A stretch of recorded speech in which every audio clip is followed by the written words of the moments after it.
Hello friends, welcome back to V star education YouTube channel.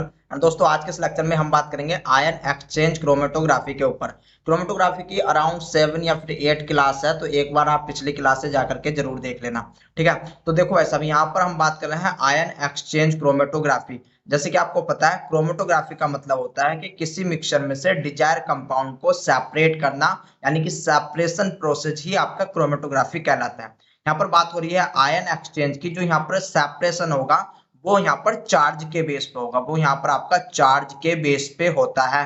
जो charge होते हैं ये दो प्रकार के हो सकते हैं। एक तो आपका कैटायन, कैटायन को हम बोलते हैं गाइज पॉजिटिव, ठीक है ना, कैटायन को हम बोलते हैं पॉजिटिव। एंड दूसरा होता है आपका एन आयन। जो आपका एन आयन होता है वो होता है आपका निगेटिव, अनायन होता है आपका नेगेटिव। यानी कि चार्ज के बेस पे जो हम किसी भी कंपाउंड का, चाहे वो प्रोटीन हो, चाहे वो डीएनए हो, आपका आरएनए हो, यानी कि अगर उनका सेपरेशन कर रहे हैं किसी मिक्सचर में से, किसी आपके जो है ऐसा मिक्सचर है जिसमें आपके मल्टीपल प्रोटीन्स हैं, या फिर आपके मल्टीपल जो है प्रोटीन भी है, आरएनए भी है, डीएनए भी है, वहां से अगर हमको केवल और केवल डीएनए का सेपरेशन करना है तो हम चार्ज के बेस पे सेपरेशन कर लेंगे।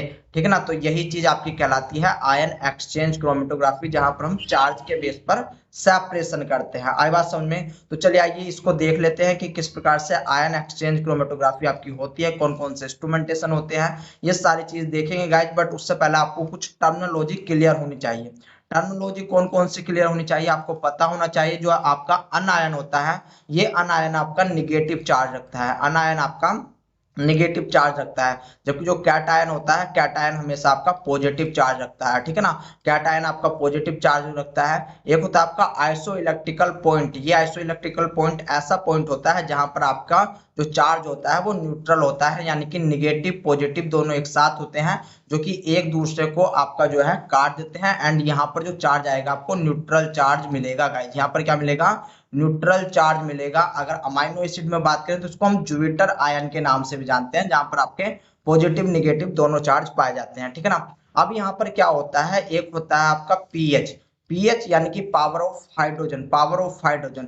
अगर आप इस पीएच में अगर 7 से ऊपर जाते हो, यानी कि 7 से आपका जो है ऊपर की तरफ जाते हो, तो अब आपको बेसिक कंडीशन मिलेगी। बेसिक कंडीशन में आपको क्या मिलता है? OH ग्रुप मिलता है। यानी कि आप जितना ऊपर की तरफ बढ़ोगे आपको OH ग्रुप मिलेगा, यानी कि निगेटिव चार्ज उतना ज्यादा मिलेगा। लेकिन अगर आप 7 से नीचे जाते हो तो यहाँ पर आपको क्या देखने को मिलेगा? हाइड्रोजन का जो अमाउंट रहेगा, हाइड्रोजन का अमाउंट आपका बढ़ेगा। इस कंडीशन को हम एसिड कंडीशन बोल देते हैं। एंड यहाँ पर आपको पॉजिटिव चार्ज मिलेगा, यहाँ पर आपको पॉजिटिव चार्ज मिलने वाला है गाइज। ठीक है ना, तो यहाँ पर अगर हम पीएच एंड पीआई को आपका कंपेयर करें, अगर मैं बोलूं यहाँ पर कि जो आपका पीआई है, पीआई आपका मोर देन पीएच है, पीआई आपका मोर देन पीएच है, यानी कि जो पीआई है, पीआई आपका जो है, यहाँ पर मैं कह सकता हूँ कि पीएच अगर हाई जा रहा है तो यहाँ पर इस कंडीशन में हमारा क्या होगा? जो चार्ज होगा, टोटल चार्ज आएगा, टोटल चार्ज हमारा पॉजिटिव आएगा। चूंकि हमारा जो है पीआई ज्यादा है, यानी कि जो है पीएच हमारा कम होने वाला है। ठीक है ना, पीएच हमारा कम होने वाला है। तो यहाँ पर जो है हमारा हाइड्रोजन, हाइड्रोजन हमारा बढ़ेगा, इंक्रीज होगा। यहाँ पर हमारा हाइड्रोजन जो है इंक्रीज होगा, जिसकी वजह से पॉजिटिव चार्ज आपको देखने को मिलेगा। एक होता है कि अगर मैं आपको यही बात कहूं कि पीआई जो है वो लेस है पीएच से, यानी कि पीएच अब आपका ज्यादा है, पीएच ज्यादा होगा तो आपका OH जो रहेगा, OH गाइज आपका बढ़ेगा, यानी कि OH आपका जो है इंक्रीज होगा। OH इंक्रीज होगा तो आपका जो है निगेटिव चार्ज आएगा, आपका जो है निगेटिव चार्ज आएगा। इतनी बात समझ में आई? बहुत अच्छी बात है। थोड़ा पहला आप बेसिक जान लो, कभी फिर उसके बाद कहो कि सर आपने बेसिक बताया नहीं, एडवांस में लेकर के चले गए, तो वो बात भी अच्छी नहीं होती। ठीक है ना, ये आपका जो आयन एक्सचेंज क्रोमेटोग्राफी होता है बेस्ड ऑन चार्ज, यानी कि चार्ज के बेस पे आप सेपरेशन करते हो, कैटायन एंड अन आयन के बेस पे आप जो है सेपरेशन करते हो। तो चलो ये थ्योरी हम बाद में ही पढ़ेंगे, सबसे पहले मैं आपको कुछ और बेसिक बता देता हूँ। ठीक है ना, यानी कि हम जो है अपना जो है आयन एक्सचेंज क्रोमेटोग्राफी को अब करते हुए चलेंगे। तो मैंने यहाँ पर आपको गाइस बता दिया है, जो आपका आयन एक्सचेंज क्रोमेटोग्राफी होता है वो चार्ज के बेस पे आपका जो है सेपरेशन किया जाता है किसी भी कंपाउंड को। कंपाउंड आपका प्रोटीन्स हो सकते हैं, कंपाउंड्स आपके जो है आरएनए हो सकता है, डीएनए हो सकता है, कार्बोहाइड्रेट्स हो सकता है। ठीक है ना, तो आपका जो है इस प्रकार से आपका जो है क्या होने वाला है, यहाँ पर सेपरेशन होने वाला है। तो यहाँ पर जो आपका आयन एक्सचेंज क्रोमेटोग्राफी होता है, एक्चुअल में ये टाइप्स होता है कॉलम क्रोमेटोग्राफी का, यानी कि यहाँ पर आपको एक कॉलम की रिक्वायरमेंट पड़ती है एंड इस कॉलम को सबसे पहले प्रिपेयर किया जाता है, सबसे पहले इस कॉलम को प्रिपेयर किया जाता है। अभी तक आप क्या देखते हो यार वो कि जो आपका कॉलम होता है, जो आपका कॉलम होता है, इसी को गाइस हम स्टेशनरी फेज के नाम से भी जानते हैं। अभी तक आपने क्या देखा अपनी 6-7 क्लास में, जो आपका स्टेशनरी फेज है वो आपके सिमिलर होती है, किससे? वो आपकी सिमिलर होती है सैंपल से, यानी कि जिस प्रकार का, जिस नेचर का आपका सैंपल होगा उसी प्रकार का आपका स्टेशनरी फेज था। लेकिन यहाँ पर ऐसा नहीं होता। जी हाँ, यहाँ पर ऐसा नहीं होता। आयन एक्सचेंज में क्या होता है कि मान लो अगर आपका स्टेशनरी फेज में अगर हम पॉजिटिव चार्ज प्रोवाइड कराएंगे तो जो सैंपल होगा, सैंपल आपका निगेटिव चार्ज होने वाला है, सैंपल आपका निगेटिव चार्ज का होने वाला है। यानी कि आपको यहाँ पर अपोजिट चार्ज देखने को मिलेगा। स्टेशनरी फेज एंड आपको सैंपल के बीच में अपोजिट चार्ज देखने को मिलेगा। बस यही कहानी है जो आपको समझनी है। अब देखो, सबसे पहले हम अपना कॉलम तैयार करते हैं। तो सबसे पहले देख लेते हैं कि हम अपना कॉलम कैसे तैयार करते हैं। तो मान लो यहाँ पर ये आपकी स्टेशनरी फेज है, ये आपकी स्टेशनरी फेज है। इस स्टेशनरी फेज पे आपके जो ये ट्यूब लाइक स्टेशनरी फेज है, यानी कि ट्यूब लाइक आपका कॉलम है। इस कॉलम के जो वॉल होती है, इस कॉलम की जो वॉल होती है, ये जो इसकी वॉल है किनारे पर, इस पे सबसे पहले हम एक एडजोर्बेंट प्रोवाइड कराते हैं। मान लो ये आपकी सिलिका वीड्स है, ये आपकी क्या है? सिलिका वीड्स है। अब इस सिलिका वीड्स पे हम एक काम और करते हैं कि भाई साहब रेजिन को अप्लाई करते हैं। ये क्या है? ये आपका रेजिन है। इस रेजिन पे एक्चुअल में चार्ज प्रेजेंट होता है, इस रेजिन पे आपका चार्ज प्रेजेंट होता है। तो यहाँ पर आपका निगेटिव चार्ज भी हो सकता है, पॉजिटिव चार्ज भी हो सकता है, according your resin, according your resin के आपने रेजिन आपने कौन सा प्रोवाइड कराया है यहाँ पर, ठीक है ना। और एक बात और, जो यहाँ ये आपका एडजोर्बेंट है, ये जो सिलिका है, इससे जो आपका ये रेजिन जुड़ रहा है, इससे जो रेजिन जुड़ रहा है, यहाँ पर आपका कोवेलेंट बॉन्ड लग रहा है। कौन सा बॉन्ड लग रहा है गाइज? यहाँ पर आपका कोवेलेंट बॉन्ड लग रहा है। Very very important, very very important. Covalent bond आपका हाईली स्ट्रॉन्ग बॉन्ड होता है। आपका कैसा होता है? हाईली स्ट्रॉन्ग बॉन्ड होता है, ठीक है ना। तो मान लो ये आपका रेजिन है, रेजिन को नाम दे देता हूं मैं यहाँ पर जेड। अब इस जेड में क्या होता है? इस जेड में एक फंक्शनल ग्रुप होता है, इस जेड में एक फंक्शनल ग्रुप होता है जो कि डिफरेंट होता है, यानी कि इसके अंदर चार्ज डिफरेंट होता है। यानी कि समझो कि मान लो यहाँ पर जो ये जेड है, ये जेड ओवरऑल कैसे चार्ज का है? ये आपका पॉजिटिव चार्ज का है, ठीक है ना, पॉजिटिव चार्ज का है। लेकिन इसके अंदर इसके अंदर एक फंक्शनल ग्रुप पाया जाता है जो कि निगेटिव चार्ज रखेगा, जो कि आपका निगेटिव चार्ज रखेगा। यानी कि ये पूरा का पूरा एक रेजिन है। इस रेजिन पे, ये रेजिन तो आपका पॉजिटिव चार्ज का है, लेकिन इस पे एक फंक्शनल ग्रुप पाया जा रहा है, इस पे एक आपका फंक्शनल ग्रुप प्रेजेंट है जो कि आपका डिफरेंट चार्ज का है, अपोजिट चार्ज का है। तो यहीं पर मैं आपको दिखाने की कोशिश करता हूँ। मान लो ये, अगर ये आपका पॉजिटिव चार्ज का है तो इसके साथ एक फंक्शनल ग्रुप अटैच है जो कि आपका निगेटिव चार्ज का होगा, जो कि आपका किस कौन से चार्ज का होगा? निगेटिव चार्ज का होने वाला है, ठीक है ना। तो ये हम स्टेशनरी फेज ऐसे तैयार करके रखते हैं। इधर की साइड में भी आपका सेम होगा, जगह कम थी इसलिए मैंने यहाँ पर आपको नहीं दिखाया। याद रख लेना, जो फंक्शनल ग्रुप अटैच होता है, जो फंक्शनल ग्रुप अटैच होता है, ये आपका इलेक्ट्रोस्टैटिक्स फोर्स से अटैच होता है। यहाँ पर आपकी इलेक्ट्रोस्टैटिक्स फोर्स होती है, ठीक है ना। आई बात समझ में। एंड ये आपका फंक्शनल ग्रुप है। एफ जी मतलब आपका फंक्शनल ग्रुप है। ई एफ मतलब स्टैटिक, आपकी इलेक्ट्रोस्टैटिक्स फोर्स। सी वी मतलब कोवेलेंट बॉन्ड। यानी कि अब हम कह सकते हैं कि जो आपका रेजिन है, रेजिन आपका वीड्स यानी कि जो एडजोर्बेंट है सिलिका है उससे अटैच है एंड कोवेलेंटली अटैच है, मजबूत अटैच है यहाँ पर, ठीक है ना। इतनी बात समझ में आई। तो ये था हमारा स्टेशनरी फेज, ये था हमारा स्टेशनरी फेज। हमने स्टेशनरी फेज बना करके तैयार कर लिया। अब हमारा आता है मोबाइल फेज बनाने की बारी। मोबाइल फेज बनाने की बारी एंड ये ही इंपॉर्टेंट होता है यहाँ पर कि हम मोबाइल फेज किस प्रकार से बना रहे हैं। तो भाई साहब देखो, अब ये मोबाइल फेज जो बनाते हैं ना, एक्चुअल में अब ये डिपेंड करता है कि आपका कौन सा सैंपल है, आपका हम कौन सा सैंपल ले रहे हैं। मतलब मान लो हमने कोई आपकी प्रोटीन ले ली, ठीक है ना। मैं यहाँ पर आपको दिखाने की कोशिश करता हूँ। मान लो हमने आपकी कोई सी ये प्रोटीन ले ली। अब आपको पता है प्रोटीन के अंदर आपका पॉजिटिव निगेटिव, यानी कि एसिडिक प्रोटीन, बेसिक प्रोटीन, यानी कि acidic amino acid, basic amino acid, इस प्रकार से रहते हैं। एंड ओवरऑल जो चार्ज आता है, जो सबसे ज्यादा रहता है, वही प्रोटीन पे चार्ज आता है, ठीक है ना। मान लो आपके कुछ अमाइनो एसिड, 50 अमाइनो एसिड से आपकी जो है प्रोटीन बनी हुई थी कुछ, तो आपके जो है 40 पे तो निगेटिव चार्ज थे, लेकिन आपके 10 पे जो यानी कि 40 जो थे वे आपके एसिडिक कंडीशन, आपके जो है बेसिक कंडीशन के थे, एंड जो आपके 10 थे वे आपके एसिडिक कंडीशन के थे। तो यहाँ पर जो आपका ओवरऑल चार्ज आ जाएगा वो आ जाएगा निगेटिव। यानी कि मैं कह सकता हूं कि इस प्रोटीन पे आपका चार्ज क्या आ जाएगा, निगेटिव चार्ज आपका आ जाएगा, ठीक है ना। जब निगेटिव चार्ज आ रहा है यानी कि कंडीशन कैसी है, प्रोटीन की बेसिक कंडीशन है, यानी कि आपकी बेसिक कंडीशन है, यानी कि मोर देन 7। अगर पीएच यहाँ पर अगर मैं पीएच की बात करूं तो पीएच क्या रहेगा आपका, मोर देन 7 होने वाला है, ठीक है ना, मोर देन आपका 7 होने वाला है। तो यहाँ पर देखने की कोशिश करो, जो मुझे अपनी मोबाइल फेज बनानी है, जो मुझे मोबाइल फेज बनानी है वो आपके जो है इस प्रोटीन के अकॉर्डिंग ही बनानी है। मोबाइल फेज मुझे इस प्रोटीन के अकॉर्डिंग ही बनानी है, एंड इस मोबाइल फेज एंड जो आपका सैंपल है, जो आपके सैंपल हैं वे आपके एक दूसरे के सिमिलर होने चाहिए, वे एक दूसरे के आपके यानी कि नेचर सेम होनी चाहिए। यहाँ पर याद रख लेना, नेचर आपकी सेम होनी चाहिए। तो मान लो एक आपके पास कोई सैंपल है, इस सैंपल में आपकी डिफरेंट डिफरेंट टाइप की यानी कि 10 टाइप्स की प्रोटीन है। इन 10 टाइप्स की प्रोटीन में आपको पता है कि आपको जो है ऐसी प्रोटीन को आइसोलेट करना है जिसका, याद रखो, जिसका अगर मैं यहाँ पर पीएच की बात करूं, जिसका पीएच आपका जो है 3 है, ठीक है ना, जिसका पीएच आपका 3 है, ठीक है ना। तो आपको ऐसी प्रोटीन को जो है आइसोलेट करना है। तो यहाँ पर आप क्या काम करोगे, यहाँ पर जो मोबाइल फेज लोगे, यहाँ पर जो आप मोबाइल फेज लोगे वो मोबाइल फेज कैसे लोगे, मोबाइल फेज कैसे लोगे, मोबाइल फेज में आप यूज करते हो बफर, मोबाइल फेज में आप यूज करते हो बफर। ये बफर आपके काफी सारे टाइप्स के हो सकते हैं, इस बात को याद रख लेना।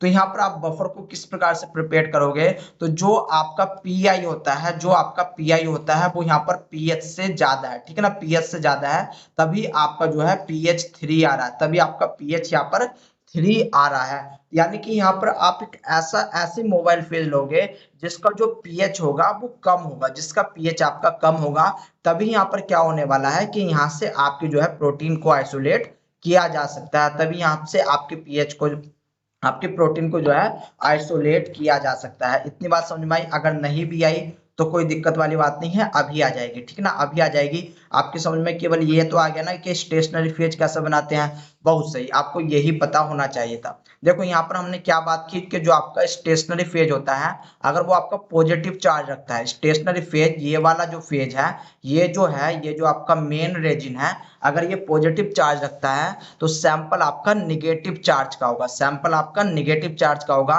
एंड जो यहाँ पर हम अपना मोबाइल फेज का यूज करेंगे, मोबाइल फेज में क्या काम करेंगे कि जो हमारा पीआई रहेगा वो आपका पीएच, मतलब पीआई से पीएच आपका ज्यादा होने वाला है। यानी कि जो आपका मोबाइल फेज रहेगा वो भी आपका कैसा होने वाला है, बेसिक होने वाला है। यानी कि बफर को कुछ हम इस प्रकार से बनाएंगे जो कि आपका, जिसका पीएच ज्यादा हो, जिसका पीएच आपका ज्यादा हो, ठीक है ना। इसके बाद अगर जो आपका स्टेशनरी फेज निगेटिव है, स्टेशनरी फेज निगेटिव है तो सैंपल आपका पॉजिटिव होगा। एंड जो हम बफर तैयार करेंगे, जो आपका मोबाइल फेज के लिए बफर तैयार करेंगे, वहां पर हम अपने पीआई को ज्यादा कर देंगे, पीआई को ज्यादा कर देंगे पीएस से। तो ओवरऑल जो हमको बफर मिलेगा वो हमको बफर कैसा मिलेगा, एसिड कंडीशन का मिलेगा गाइज, हमको कैसा मिलेगा, एसिड कंडीशन का आपका बफर मिलने वाला है। आई बात समझ में? कैट आयन को हम पॉजिटिव चार्ज से डिनोट करते हैं, एन आयन को हम निगेटिव चार्ज से डिनोट करते हैं, ठीक है ना। ये सारी चीज मैं आपको बता चुका हूं। तो चलिए आइए इसको जो है एक्सपेरिमेंटल के थ्रू समझते हैं, यानी कि सैंपल की लोडिंग करके देखते हैं। तो सबसे पहले हमने क्या काम कर लिया है, हमने अपनी स्टेशनरी फेज को बना करके तैयार कर लिया है। स्टेशनरी फेज हमारी बन करके तैयार हो गई है। स्टेशनरी फेज में हमने एडजॉर्बेंट लगा दिया, यहाँ पर आपकी सिलिका वगैरह लगी हुई है। इसके बाद हमने अपने रेजिन को अप्लाई किया, रेजिन से आपका एक फंक्शनल ग्रुप अटैच है, ये आपका जो है फंक्शनल ग्रुप अटैच है निगेटिव, फंक्शनल ग्रुप अटैच है निगेटिव। अब यहाँ पर हम क्या करेंगे, यहाँ पर हम अपने सैंपल को, सबसे पहले सैंपल को जो है बफर के साथ ऐड करेंगे, sample plus buffer, sample plus buffer. ये जो बफर है ये आपका एज ए मोबाइल फेज काम कर रहा है, एंड दोनों का नेचर सेम होने वाला है, दोनों का नेचर यहाँ पर आपका सेम होने वाला है, इस बात को याद रख लेना।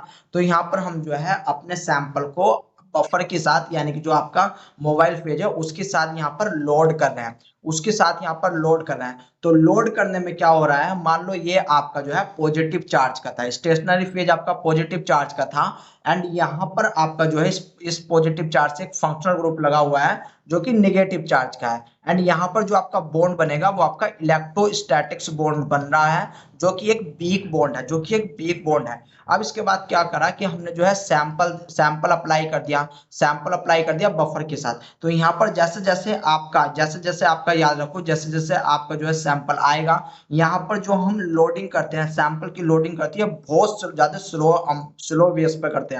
यानी कि ऐसा नहीं कि आपने उठा करके डाल दिया, ड्रॉप बाय ड्रॉप जो है हम यहाँ पर जो है अपना सैंपल को अप्लाई करते हैं। तो यहाँ पर टाइमिंग बहुत ज्यादा मिल जाता है, तो यहाँ पर क्या होगा कि जो निगेटिव चार्ज, अब सैंपल के अंदर हमको ऐसा चार्ज चाहिए था, यानी कि ये जो सैंपल है, सैंपल के अंदर प्रोटीन, अब एक बात और याद रखो, मान लो हमारे पास सैंपल के अंदर हमारे पास आपकी कम से कम बता रहा हूँ 10 प्रकार की प्रोटीन है, 10 प्रकार की प्रोटीन है। इसमें से हमको जो निगेटिव चार्ज की प्रोटीन है उसको सेपरेट करना है, उसको आपका सेपरेट करना है। तो हम उसी हिसाब से हमने स्टेशनरी फेज पॉजिटिव टाइप का बनाया है, जो मेन रेजिन है वो पॉजिटिव चार्ज का है, फंक्शन ग्रुप उस पर नेगेटिव लगा हुआ है, एंड हमने जो है सैंपल लोड कर दिया। तो जैसे ही हम आपका सैंपल लोड करेंगे, यहाँ पर क्या हो रहा है कि ये जो निगेटिव चार्ज लगा हुआ था, जो कि इलेक्ट्रोस्टैटिक्स बॉन्ड से जुड़ा हुआ था, ये अब हट जाएगा, एंड हटने के बाद यहाँ पर जो सैंपल का निगेटिव चार्ज है, वो आकर के बाइंड हो जाएगा, ठीक है ना। यानी कि यहाँ पर जो है जो सेम टाइप का चार्ज है वो एक दूसरे को एक्सचेंज कर रहा है, ठीक है ना। यानी कि जो सैंपल वाला जो निगेटिव चार्ज था वो आपके जो रेजिन के ऊपर फंक्शनल ग्रुप निगेटिव चार्ज में लगा हुआ था, उसको आपका हटा रहा है, एंड हटाने के बाद उसकी जगह अपने आप को ऐड कर रहा है, यानी कि एक्सचेंज कर रहा है। इसलिए यहाँ पर इसको बोलते हैं आयन एक्सचेंज क्रोमेटोग्राफी, अब देखो यहाँ पर आपका जो है डिफरेंट टाइप के बात यहाँ पर कही जाती है कि बताइए आपकी अनआयन एक्सचेंज क्रोमेटोग्राफी है या फिर कैटायन एक्सचेंज क्रोमेटोग्राफी है। तो यहीं पर समझने की कोशिश करो। अगर भाई साहब जैसे कि ये मान लो आपका नेगेटिव चार्ज है, नेगेटिव चार्ज को हटा रहा है, तो ये कहलाती है आपकी अनआयन एक्सचेंज क्रोमेटोग्राफी। क्या कहलाएगी? अनआयन एक्सचेंज क्रोमेटोग्राफी। यानी कि यहाँ पर जो आपके निगेटिव चार्ज थे वही आपके जो है एक्सचेंज हो रहे थे, इसलिए ये कहलाई अनआयन एक्सचेंज क्रोमेटोग्राफी। या फिर ये आपका बेसिक कंडीशन रखते हैं, इसको बोलते हैं बेसिक आयन एक्सचेंज क्रोमेटोग्राफी भी इसी को बोला जाता है, ठीक है ना। अगर यहीं पर आपका जो है अगर पॉजिटिव चार्ज होता है, पॉजिटिव चार्ज कैसे होता है वो चीज आप देखने की कोशिश करो, मैं आपको यहाँ पर शो करके दिखा देता हूँ। मान लो एक आपकी स्टेशनरी फेज रहेगी, ठीक है ना, ये आपकी जो है स्टेशनरी फेज मैंने बना दी है। स्टेशनरी फेज पे आपका ये एडजॉर्बेंट लगा हुआ रहता है, इस एडजॉर्बेंट से हम रेजिन देंगे। मान लो ये रेजिन आपका जो है निगेटिव चार्ज रख रहा है, निगेटिव आपका रेजिन चार्ज रख रहा है, लेकिन इसके ऊपर एक फंक्शन चार्ज लगा हुआ है जो कि आपका पॉजिटिव है, और हमारे पास एक सैंपल है, इस सैंपल में आपकी प्रोटीन प्रेजेंट है। इस सैंपल में क्या प्रेजेंट है? इस सैंपल में आपकी प्रोटीन प्रेजेंट है, एंड हमको जो है प्रोटीन जो है आपकी कौन से चार्ज की लेनी है? यस, प्रोटीन का जो नेचर है हमको पहले से पता होना चाहिए, प्रोटीन की जानकारी हमको होनी चाहिए। जिस प्रोटीन को हम आइसोलेट कर रहे हैं उसका हमें पहले से पता होना चाहिए, इस बात को याद रख लेना। तो यहाँ पर मान लो हमें जो है जो प्रोटीन लेनी है वो पॉजिटिव चार्ज की लेनी है, वो हमको पॉजिटिव चार्ज की लेनी है। तो आपका जो सैंपल है इसको मिक्स किया जाता है मोबाइल फेज के साथ, एंड तब जाकर के यहाँ पर आपका लोड किया जाता है। जैसे ही आप इसको लोड करोगे, लोड करने के बाद यहाँ पर क्या होगा कि आपका जो ये पॉजिटिव चार्ज है, मान लो आपने सैंपल जो है अप्लाई किया, सैंपल के अंदर आपके पॉजिटिव चार्ज भी थे, नेगेटिव चार्ज भी थे, positive charge and negative charge, इस प्रकार से आपके चार्ज थे, ठीक है ना। तो यहाँ पर क्या हुआ कि आपका ये जो पॉजिटिव चार्ज है, इस पॉजिटिव चार्ज में यहाँ पर आपके इलेक्ट्रोस्टैटिक्स फोर्स है, जो कि एक प्रकार की वीक फोर्स है।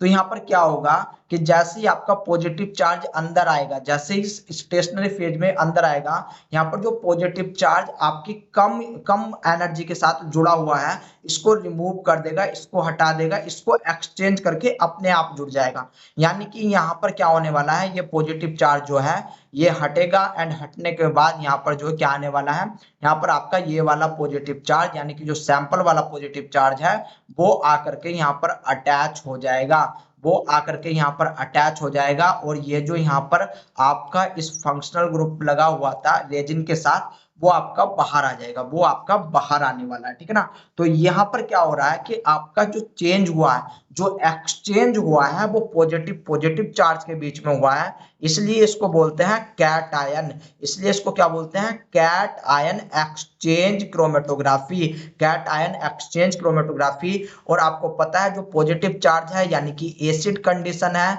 इसलिए हम इसको बोल सकते हैं acid ion exchange, acid acid ion exchange, acid ion exchange chromatography, ठीक है ना। आई बात समझ में, आगे लिखा हुआ है तो वरी करने की जरूरत है नहीं है। तो आपको पता चल गया कि दो प्रकार की क्रोमेटोग्राफी होती है on the basis of resin, ठीक है ना। यानी कि जो आप रेजिन यूज कर रहे हो उसके बेस पे आपके दो प्रकार की क्रोमेटोग्राफी होती है। तो अगर अब आपको कोई डायग्रामेट्रिक रिप्रेजेंटेशन यानी कि आपको जो है डायग्राम दे दे स्टेशनरी फेज का एंड आपसे पूछ ले कि बताओ भाई साहब ये आपकी कैटायन है या फिर अनायन है, तो आपको पता होना चाहिए। आप कैटायन एंड अनायन के लिए क्या देखोगे कि आपका जो है कौन से ग्रुप में यानी कि पॉजिटिव या फिर नेगेटिव ग्रुप में कौन से ग्रुप में एक्सचेंज हो रहा है, जिसमें आपका या अगर पॉजिटिव पॉजिटिव में एक्सचेंज हो रहा है तो कैटायन है, नेगेटिव नेगेटिव में हो रहा है तो आपका अनायन है, ठीक है ना। नेगेटिव नेगेटिव में हो रहा है तो आपका अनायन है। एक प्रकार से तो आप ऐसा देख कर बता सकते हो। या फिर ये जो आपका स्टेशनरी फेज में नेगेटिव चार्ज लगा हुआ है, इसके बेस पे भी आप बता सकते हो कि नेगेटिव चार्ज लगा है, पॉजिटिव चार्ज आकर के इस पर अटैच होगा, यानी कि आपकी कैटायन एक्सचेंज क्रोमेटोग्राफी होने वाली है, ठीक है ना। तो यही चीज गाइज आपसे पूछी भी जाती है, इंटरव्यू में भी पूछी जाती है, जो कि आपको पता होनी चाहिए। अब यहाँ पर क्या हो गया कि हमारा जो है भाई साहब जो सैंपल है, सैंपल आकर के हमारा लोड हो चुका है, सैंपल आकर के लोड हो चुका है। और जितने भी यहाँ पर जो ये निगेटिव चार्ज थे, ये निगेटिव चार्ज भी आपके सारे निकल जाएंगे एंड ये वाले पॉजिटिव चार्ज जो फंक्शनल ग्रुप थे ये भी गाइज आपके निकलने वाले हैं, ये भी आपके निकलने वाले हैं। अब यहाँ पर हमारा क्या बचा हुआ है कि भाई साहब ये आपकी स्टेशनरी फेज है, इस स्टेशनरी फेज में ये आपका एडजॉर्बेंट है, ये एडजॉर्बेंट है, यहाँ पर आपका जो है रेजिन जुड़ा हुआ है एंड इससे आपका जो है सैंपल है, ये अब आपका जो है सैंपल जुड़ा हुआ है। तो अब हमको क्या काम करना है, इस सैंपल को आइसोलेट करना है, इस सैंपल को आइसोलेट करना है। उसके लिए हम क्या काम करेंगे, हमको फिर एक आपका नया बफर बनाना पड़ेगा, हमको एक आपका नया बफर बनाना पड़ेगा। ये बफर आपका जो है डिफरेंट डिफरेंट टाइप्स का होता है। यानी कि अब हम बात करते हैं कि आपका किस प्रकार से स्टेशनरी फेज से सैंपल को सेपरेट किया जाता है, ठीक ना, किस प्रकार से सैंपल को सेपरेट किया जाता है। तो भाई साहब दो टाइप्स होते हैं, एक तो आप प्रोवाइड करवा सकते हो साल्ट, ठीक है ना, एक प्रोवाइड करवा दिए, यानी कि जो आपका स्टेशनरी फेज है यहाँ पर आप जो है साल्ट को प्रोवाइड कराओगे। तो जो साल्ट की कंसंट्रेशन होती है, याद रख लेना, साल्ट की कंसंट्रेशन बहुत ज्यादा मैटर करती है। अगर आप लो कंसंट्रेशन प्रोवाइड करवाओगे तो जो यहाँ पर आपका जो रिजल्ट है, जो आपका रिजल्ट है, जो यहाँ पर आपकी डिजायर प्रोटीन है, वो आपकी लो अमाउंट में जो है बाहर निकलेगी, लो अमाउंट में बाहर निकलेगी। लेकिन अगर आप हाई साल्ट प्रोवाइड करवाओगे, अब ये साल्ट भी डिपेंड करता है कि आपका जो है क्या चीज है, यानी कि आपका पॉजिटिव नेगेटिव क्या चीज है, उसी के थ्रू आपका बनाया जाता है, ठीक है ना। एंड ये बफर के साथ मिक्स करके आपका इसको ऐड किया जाता है फर्दर। अगर आप हाई साल्ट दे रहे हो तो आपको जो है जो आपकी जिनके अंदर आपका जो, याद रख लेना, अगर आपने लो साल्ट दिया, लो साल्ट दिया तो जो आपकी स्टेशनरी फेज एंड आपका जो सैंपल है, इनके बीच में अगर आपकी लेस बाइंडिंग हो रही है, यानी कि जो एनर्जी है, यानी कि जो बॉन्डिंग है, बॉन्डिंग अगर आपकी जो है बॉन्डिंग के अंदर जो है कम स्ट्रेंथ है, तो वो आपकी लो साल्ट जब हम देंगे तभी आपकी सेपरेट हो जाएगी। लेकिन अगर कुछ ऐसी कंडीशन होगी कि जो आपका स्टेशनरी फेज है प्लस सैंपल है, इनके अंदर जो बॉन्ड स्ट्रेंथ है बहुत ज्यादा है, तो उसके लिए हमको हाई साल्ट यहाँ पर देनी पड़ेगी, हाई साल्ट यहाँ पर हमको देनी पड़ेगी। आई बात समझ में? तो इस प्रकार से हम जो है साल्ट के थ्रू सेपरेशन कर सकते हैं। दूसरा आपका तरीका होता है पीएच का। अब पीएच का क्या तरीका होता है, तो भाई साहब ध्यान रखने वाली बात ये होती है कि जिस भी प्रोटीन को हमको आइसोलेट करना है, हमको पता है कि सैंपल के साथ में हमारी कौन सी, मतलब ये जो हमारा सैंपल है इसमें हमारी कौन सी प्रोटीन है, तो जो प्रोटीन का पीएच होगा, जो इस प्रोटीन का पीएच होगा, हम सेम पीएच ही आपका जो है प्रोवाइड कराएंगे। उससे क्या होगा कि जो चार्ज होगा, जो इस सैंपल के ऊपर, जो प्रोटीन के ऊपर चार्ज होगा, वो आपका न्यूट्रल हो जाएगा। वो कैसा हो जाएगा? न्यूट्रल कंडीशन में चला जाएगा, जिसके थ्रू क्या होगा, बड़े ही आराम से जो आपका सैंपल है, जो प्रोटीन है, वो आपकी नीचे आ जाएगी। तो ये बात आपको गाइज याद रखनी है, ठीक है ना। अब बात करते हैं इसके ग्राफ की। ग्राफ आपसे पूछा जाता है, तो देखो भाई साहब इसका एक नॉर्मल सा ग्राफ होता है, नीचे आपको रिटेंशन टाइम होता है, ये ऊपर आपको एब्जॉर्बिंग टाइमिंग होता है, यानी कि कितनी देर तक वो वहां पर रहा, ठीक है ना। तो यहाँ पर देखने की कोशिश करो, यहाँ पर ये ओनली टाइमिंग है, ये आपका जो है रिटेंशन टाइम है, ये आपका रिटेंशन एब्जॉर्बिंग है, ठीक है ना, यानी कि कितने देर तक आपका स्टेशनरी फेज में रहा। इतनी बात समझ में आ गई, बहुत अच्छी बात है। अब इसके बाद देखो कि सबसे पहले यहाँ पर आपको एक बफर लाइन मिलेगी, ठीक है ना, एक बेस लाइन भी बोल सकते हो, जो कि आपको बफर के थ्रू मिलती है। यानी कि मान लो अब आपका जो है एक स्टेशनरी फेज था, इस स्टेशनरी फेज में सबसे पहले हमने जो अपना कॉलम बना करके तैयार कर लिया था, कॉलम बना करके हमने आपका तैयार कर लिया था। तो सबसे पहले हम आपका बफर को अप्लाई कराएंगे, बफर को अप्लाई कराएंगे, तो हमको कुछ इस प्रकार की जो है आपकी एक सीधी लाइन मिलने वाली है, ठीक है ना, सीधी लाइन हमको मिलेगी। फिर इसके बाद क्या काम करेंगे, जैसे ही हम अपना सैंपल लोड करेंगे, तो सबसे पहले क्या होगा, सबसे पहले जो सैंपल के अंदर निगेटिव चार्ज थे, यानी कि एक्स्ट्रा निगेटिव चार्ज थे, नॉन डिजायर्ड सैंपल था, सबसे पहले हमारा वो बाहर निकलेगा इस स्टेशनरी फेज से। यानी कि दूसरे नंबर पे आपका नॉन डिजायर सैंपल बाहर निकलेगा, ठीक है ना। इसके बाद क्या होगा कि यहाँ पर जो आपका चार्ज लगा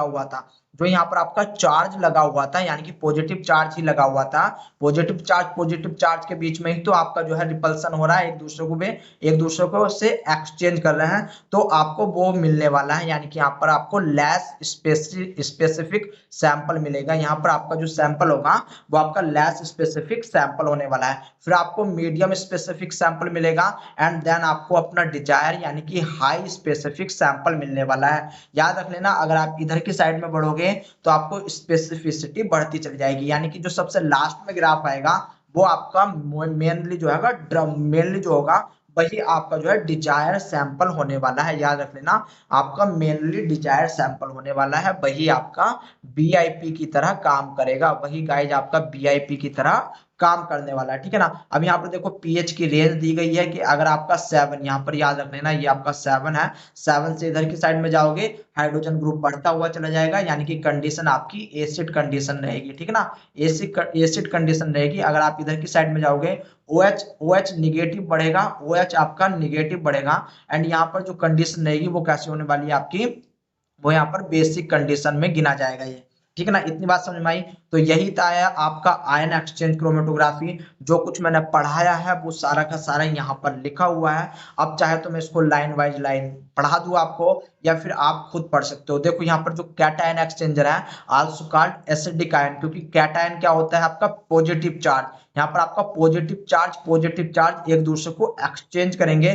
पॉजिटिव चार्ज क्या होता है आपका एसिडिक नेचर का होता है, इसलिए इसको एसिडिक आयन एक्सचेंज बोल देते हैं। एंड यहाँ पर जो सेपरेशन होगा वो आपको कैटायन सेपरेशन देखने को मिलेगा, यानी कि पॉजिटिव चार्ज का जो है सेपरेशन देखने को मिलेगा। इसी प्रकार से जो आपका अनायन एक्सचेंज होता है वहां पर आपका बेसिक चार्ज, याद रख लेना, बेसिक चार्ज यानी कि निगेटिव चार्ज आपको देखने को मिलेगा, इसलिए इसको बेसिक आयन एक्सचेंजर के नाम से जानते हैं। तो ये आपकी आयन एक्सचेंजर थी। अब आपके क्या होते हैं, कुछ बेसिक एंड कुछ आपके एसिड रेजिन होते हैं, ठीक है ना, कुछ आपके एसिड एंड बेसिक रेजिन होते हैं। तो यहाँ पर याद रख लेना, जो आपके अनायन एक्सचेंजर यानी कि जो निगेटिव चार्ज रखेगा, ठीक है ना, जो आपका निगेटिव चार्ज रखेगा, जो आपको सैंपल मिलेगा वो आपका निगेटिव चार्ज का मिलेगा, जिसमें आपके DEAE या फिर सैलोज, ठीक है ना, DEAE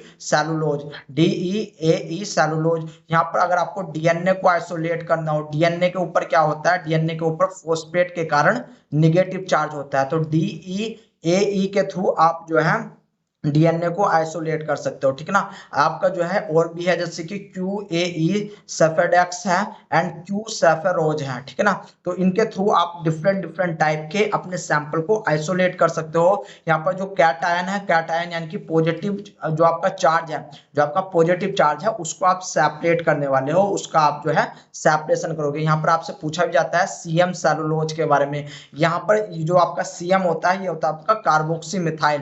कार्बोक्सी मिथाइल ये आपके फंक्शनल ग्रुप पाए जा रहे हैं, यानी कि पूरा का पूरा रेजिन क्या होगा, पूरा का पूरा रेजिन आपका DEAE सेलुलोज होगा। और इसका जो फंक्शनल ग्रुप होगा, ये फंक्शनल ग्रुप भी आपसे पूछे जाते हैं, फंक्शनल ग्रुप भी आपसे पूछे जाते हैं। तो फंक्शनल ग्रुप भी आपको याद रखना है कि किसका फंक्शनल ग्रुप क्या होता है, ठीक है ना। एंड कौन सा आपका अनायन होता है, कौन सा आपका कैट आयन होता है। आई बात समझ में। डी का पूछा जाता है, डीएनए को आइसोलेट करने के लिए आपका ये यूज किया जाता है, ठीक है ना। इतनी बात समझ में आ गई। यहाँ पर इसके वर्किंग प्रिंसिपल लिखे हुए हैं कि आयन एक्सचेंज का वर्किंग प्रिंसिपल क्या होता है, सेम वही है जो चीज मैंने आपको पढ़ा दिया, ठीक है ना। फिर इसके प्रोसीजर के बारे में है, एक एक करके आपको जो है प्रोसीजर लिखा हुआ है, ये आपको सारा का सारा कहाँ पर मिल जाएगा, पीडीएफ में मिल जाएगा। टेलीग्राम से पीडीएफ डाउनलोड कर लेना। यहाँ पर देखो वही कंडीशन दिखाई गई है, अगर पीएच आपका ज्यादा है पीआई से, पीएच ज्यादा है आपका पीआई से तो निगेटिव चार्ज मिलेगा। एंड कंडीशन आपकी बेसिक होने वाली है, कंडीशन आपकी बेसिक होने वाली है। आई बात समझ में, बेसिक होने वाली है। एंड इसको बोलेंगे हम आपका अन आयन, इसको क्या बोलेंगे, अन आयन। अगर आपका पीएच बराबर पीआई है तो यहाँ पर आपका न्यूट्रल रहने वाला है, क्या होने वाला है, न्यूट्रल रहने वाला है। मगर अगर आपका पीआई ज्यादा है पीएच से, पीआई ज्यादा है तो आपकी एसिड कंडीशन होने वाली है। एसिड मतलब पॉजिटिव कंडीशन होने वाली है। पॉजिटिव कंडीशन मतलब जो है आपका कैटायन का एक्सट्रैक्शन होगा, कैटायन का एक्सट्रैक्शन होगा, यानी कि जो एक्सचेंज होगा वो कैटायन के बीच में होने वाला है, कैटायन के बीच में आपका होने वाला है। आई बात समझ में। अब इसकी कुछ एप्लीकेशन लिखी हुई है, ये एप्लीकेशन भी गाइस आपको ही पढ़नी है, आपके लिए है, तो आपको मिल जाएगा, ठीक है ना। यहाँ पर मैंने आपको नोट्स प्रोवाइड करा दिए हैं। अब नेक्स्ट क्लास में मैं आपसे बात करूंगा एफिनिटी क्रोमेटोग्राफी के लिए। तो दोस्तों मिलता हूँ आपसे नेक्स्ट क्लास में, तब तक के लिए टाटा एंड बाय बाय।